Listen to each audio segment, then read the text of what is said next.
السلام علیکم ناظرین، السلام علیکم ناظرین، میں اسما بیگم اور آپ دیکھ رہے ہیں جذبات کی دنیا۔ ناظرین، کل میں نے اسوہ ابراہیمی یعنی حضرت ابراہیم علیہ السلام کی قربانی اور ان کی آزمائش کا آخری حصہ آپ کو بتایا تھا کہ کس طرح وہ اپنے بیٹے کو قربان کرتے ہیں اللہ کی رضا کے لیے، کس طرح اللہ ان کی آزمائش لیتا ہے، آخری آزمائش لیتا ہے، اور وہ کس طرح اس آزمائش میں بھی اللہ کے آگے اپنا سر جھکا دیتے ہیں اور اپنے بیٹے کو لے کر چلتے ہیں، اور بیٹا کس طرح راستے میں ان سے کہتا ہے کہ ابا جان میرے ہاتھ پیر باندھ دیجیے گا تاکہ میں ہل نہ سکوں، اور اپنی آنکھوں پہ پٹی باندھ لیجیے گا تاکہ آپ کو مجھے ذبح کرنے میں، میری قربانی دینے میں کوئی مروت نہ آئے، کوئی رحم نہ آئے۔ بیٹے کی بات سن کر کے باپ بہت خوش ہوتے ہیں اور کہ ماشاءاللہ بیٹا کتنا سمجھدار ہے، لہٰذا آگے کی کہانی سنیے کہ جب حضرت ابراہیم علیہ السلام نے اپنے بیٹے اسماعیل علیہ السلام کو زمین پر لٹا کر ان کی قربانی دینے کے لیے آنکھوں پر پٹی باندھ کر ان کی گردن پر چھری چلائی، تو جیسے ہی چھری چلتی ہے ویسے ہی اللہ کا حکم ہوتا ہے کہ اے جبریل جاؤ اور اسماعیل کی جگہ پر ابراہیم کی چھری کے نیچے دمبے کو رکھ دو، یعنی بھیڑ کو رکھ دو۔ حضرت ابراہیم جب چھری چلاتے ہیں تو وہ چھری چونکہ اسماعیل علیہ السلام تو اللہ کے حکم سے جبریل علیہ السلام انہیں نکال لیتے ہیں چھری کے نیچے سے، اور وہ چھری ابراہیم علیہ السلام کی چھری دمبے پر چل جاتی ہے اور اسماعیل علیہ السلام بچ جاتے ہیں۔ چونکہ حضرت ابراہیم علیہ السلام نے تو یہی سوچ کر کے اپنی سمجھ سے تو انہوں نے اپنے بیٹے کو ہی قربان کیا تھا، اپنے بیٹے کی ہی گردن پر چھری چلائی تھی۔ کتنا ایمان تھا، کتنا پکا ایمان تھا، کتنا صبر تھا، اللہ کی رضا کا کتنا خیال تھا کہ 4000 سال پہلے کے اس ہیبت ناک اور اضطراب انگیز منظر سے تصور کی آنکھیں بھی پھٹی کی پھٹی رہ جاتی ہیں۔ یعنی اگر ہم اس بات کا خیال کریں تو اس بات کا خیال کی جو آنکھیں ہوں گی وہ بھی پھٹی کی پھٹی رہ جائیں گی کہ جب خدا کے ایک بندے نے اپنے آقائے ولی نعمت، اپنے اللہ کے حکم سے اپنے لائق ترین اکلوتے بیٹے کو قربان کر دیا، اس کی گردن پر چھری چلا دیا۔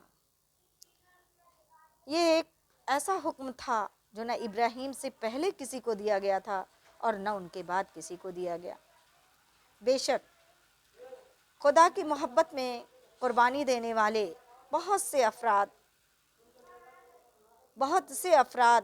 تاریخ کے اسٹیج پر متحرک ہیں، حیران ہیں، نظر آتے ہیں، حیران نظر آتے ہیں،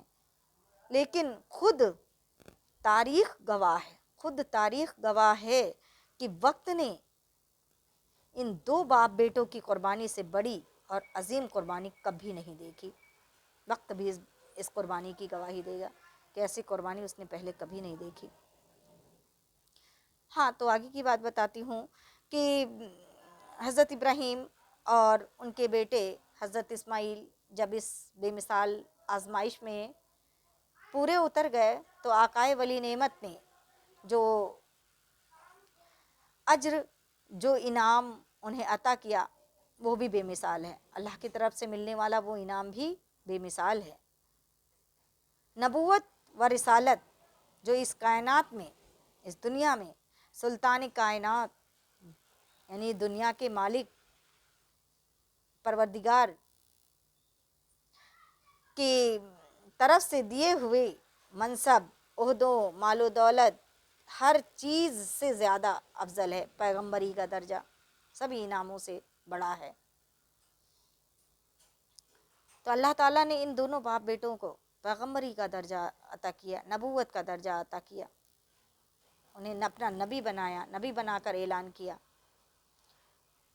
اور نبوت کا درجہ ان دونوں باپ بیٹوں کے لیے خاص کر دیا گیا۔ باپ یعنی حضرت ابراہیم علیہ السلام خلیل اللہ کے لقب سے، اور بیٹے یعنی حضرت اسماعیل علیہ السلام ذبیح اللہ کے لقب سے نوازے گئے۔ یعنی اللہ تعالیٰ نے حضرت ابراہیم علیہ السلام کو خلیل اللہ کا لقب دیا، یعنی اللہ کا دوست کا لقب دیا، اور حضرت اسماعیل علیہ السلام کو ذبیح اللہ یعنی اللہ کے لیے ذبح ہونے والے کا لقب عطا کیا۔ اللہ نے دونوں پر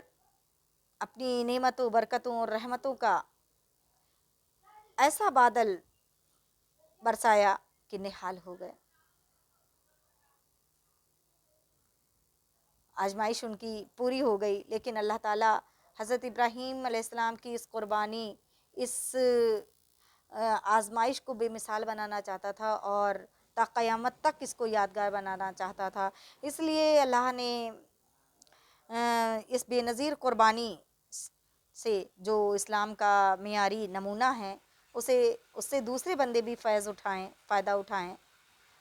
اس کے لیے اللہ نے اس دن کو قیامت تک کے لیے یادگار بنا دیا، اور اس قربانی کو قیامت تک کے لیے یادگار قربانی بنا دیا۔ اللہ تعالیٰ نے شاید اپنے دوسرے بندوں کی راہوں کو آسان کرنے کے لیے، ان کے قربانی کو آسان کرنے کے لیے ہی اسماعیل کی جگہ دمبے کو چھری کے نیچے رکھ دیا ہوگا، کیونکہ شاید اللہ کو پتہ تھا کہ ہر بندہ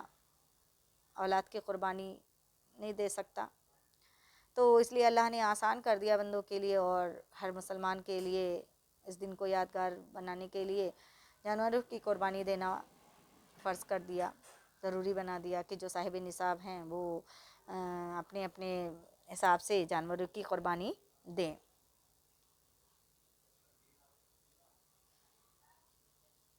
اپنی راہیں آسان کرنے کے لیے ہی اللہ نے جانور یعنی دمبے کی جگہ بھیڑ کو چھری کے نیچے لا کر ذبح کرا دیا، اور اس کے بعد سے ہر صاحب نصاب مسلمان جو ہیں وہ جانوروں میں دمبا، بھینس اور بکرا کی قربانی جائز اور واجب قرار دے دی گئی ان کے لیے۔ سب قربانی کرتے ہیں اپنی اپنی حیثیت کے حساب سے۔ ہر صاحب نصاب یا اللہ کی محبت رکھنے والا قربانی کراتا ہے۔ جو صاحب نصاب نہیں ہیں وہ بھی شوق میں اگر ان سے من پڑتا ہے تو وہ بھی قربانی کراتے ہیں۔ جانوروں کو بچوں کی طرح پال پوس کر یا بقرعید کے کچھ پہلے گھر میں خرید کر لاتا ہے، پالتا ہے، اور پھر اللہ کی راہ میں انہیں قربان کرتا ہے۔ ہم اور آپ یا ہر مسلمان یوم القر یعنی بقرعید میں جو جانور قربان کرتے ہیں وہ حضرت اسماعیل اور حضرت ابراہیم سے جڑے اسی عظیم واقعے کی یادگار اور اسی کا ایک پرتو ہے، اسی کا ایک عکس ہے، اس میں ہم ہر سال قربانی کرتے ہیں، قربانی اللہ کی راہ میں پیش کرتے ہیں۔ تو ناظرین، یہ اسوہ ابراہیمی تو پورا ہو گیا، یعنی ان کی پوری زندگی کا جو بہترین نمونہ تھا، ان کی زندگی جو بہترین نمونہ تھی اس پر تو میں نے پوری طرح روشنی ڈال دی۔ اب میں اپنی طرف سے چند باتیں آپ لوگوں سے کہنا چاہوں گی کہ ناظرین، حضرت ابراہیم کی کہانی تو ختم ہو چکی ہے، لیکن چند باتیں میں کہہ رہی ہوں کہ ہر سال اس عظیم واقعہ کے یادگار دن آتے ہیں اور گزر جاتے ہیں۔ ہر سال ایسا ہوتا ہے، بقرعید کے دن آتے ہیں اور تینوں دن گزر جاتے ہیں۔ ہم لوگ عید الاضحیٰ کی نماز پڑھتے ہیں، صاحب نصاب یا شوق رکھنے والے قربانی کراتے ہیں، اللہ کی راہ میں قربانی پیش کرتے ہیں جانوروں کی۔ 3 دنوں تک گوشت کھانے اور کھلانے کا سلسلہ جاری رہتا ہے۔ اخبار اور رسالوں کے مدیر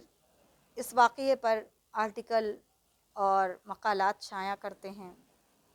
لوگ اپنی اپنی طرح سے تقریریں دیتے ہیں، اپنی تحریریں لکھتے ہیں، اور پھر بات ختم ہو جاتی ہے۔ لیکن نماز عید اور قربانی سے جو اصل فائدہ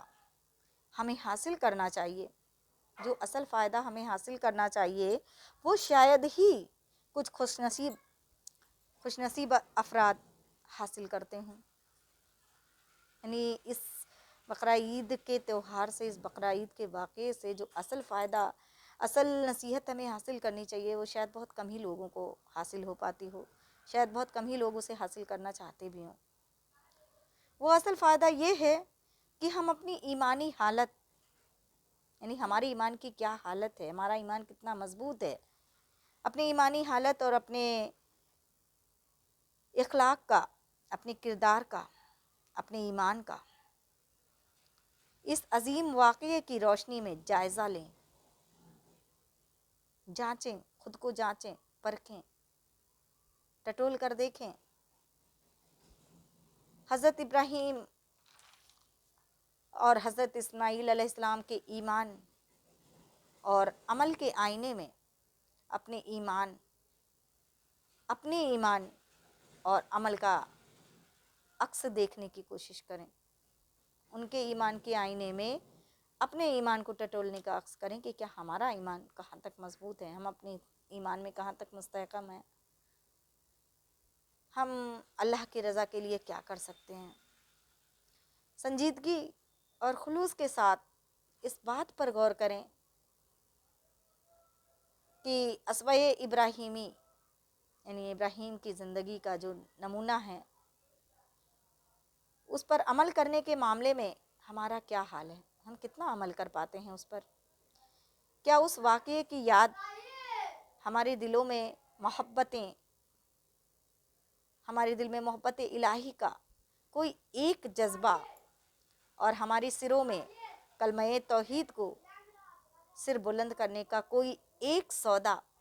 پیدا کر پاتا ہے؟ کہ ہم اس واقعے کو دیکھ کر اپنے دل میں ویسا ہی سودا کرنے کی کوشش کرتے ہیں؟ ایمان کو سر بلند کرنے کے لیے، اپنے اسلام کو سر بلند کرنے کے لیے کوئی اس طرح کی قربانی دینے کے لیے تیار رہتے ہیں؟ کیا ہم ایسا سودا کر پاتے ہیں؟ کیا ہم اپنے دلوں میں ایسا مضبوط ایمان اور خدا کی محبت رکھتے ہیں کہ اللہ کی رضا کے لیے کسی بھی سودے کا سودا کر سکیں، کوئی بھی آزمائش کا سودا کر سکیں؟ ان باتوں پر غور کرنے اور اپنے ایمان کو جانچنے اور مضبوط اور مستحکم بنانے کی نصیحت اسی دن سے لینی چاہیے، اسی بقرہ عید کے دن سے، اسی قربانی کے دن سے، اسی ابراہیم کی آزمائش کے ذریعے ہمیں بھی اپنے آپ کو جانچنے کی نصیحت کرنی چاہیے، ٹٹولنا چاہیے ہمیں بھی کہ ہمارا ایمان کہاں تک مستحکم ہے، کیا ہم اس سے کچھ سیکھ پاتے ہیں، کیا اس سے کچھ نصیحت لیتے ہیں. غور کرنے کی بات ہے، غور کرنا چاہیے کہ ہمیں بھی کچھ بہتر، کچھ اچھا اور کچھ مضبوط ایمان بنانا چاہیے تاکہ ہمارے ایمان پر کوئی آنچ نہ آنے پائے اور ہم بھی اللہ کی رضا کے لیے عملی طور پر کچھ کر سکیں. بس میں اپنی بات ختم کرتی ہوں. اس شعر کے ساتھ آپ سے رخصت چاہوں گی کہ آنے کو تو آتی ہیں جنوں خیز بہاریں، آنے کو تو آتی ہیں جنوں خیز بہاریں،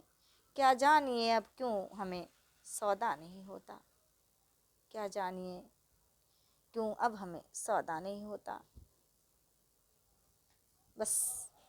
آپ سے درخواست کروں گی کہ ویڈیو کو لائک کیجیے گا، شیئر کیجیے گا، دوسروں تک پہنچائیے گا اور میری چاروں ویڈیو ضرور دیکھیے گا. اور ڈسکرپشن میں اپنی ویڈیو کی لنک بھیج دوں گی، وہیں سے آپ کو چاروں ویڈیو کی لنک مل جائے گی. اور انشاءاللہ جو میں نے معلومات دی ہے اپنے طریقے سے میں نے بہت محنت کی ہے کہ آپ کو باریکی سے سمجھا سکوں. امید ہے آپ کو سمجھ میں آیا ہوگا، آپ پسند کریں گے. تو ویڈیو کو لائک کیجیے گا، شیئر کیجیے گا، چینل کو سبسکرائب کر لیجیے گا. اور انشاءاللہ پھر ملیں گے اسی بقرہ عید کے دن پر اپنی ایک نظم کو لے کر. تب تک کے لیے آپ سے رخصت چاہوں گی، وداع چاہوں گی. دعاؤں میں یاد رکھیے گا اور کمنٹ کریے گا کہ آپ کو ویڈیو کیسی لگی ہے، کچھ صلاح دیجیے گا، مشورہ دیجیے گا، کمنٹ سیکشن میں جا کر کے کمنٹ کریے گا، اور آپ دعاؤں میں یاد رکھیے گا۔ ملیں گے انشاءاللہ پھر ایک نئی ویڈیو کے ساتھ، تب تک کے لیے السلام علیکم، اللہ حافظ۔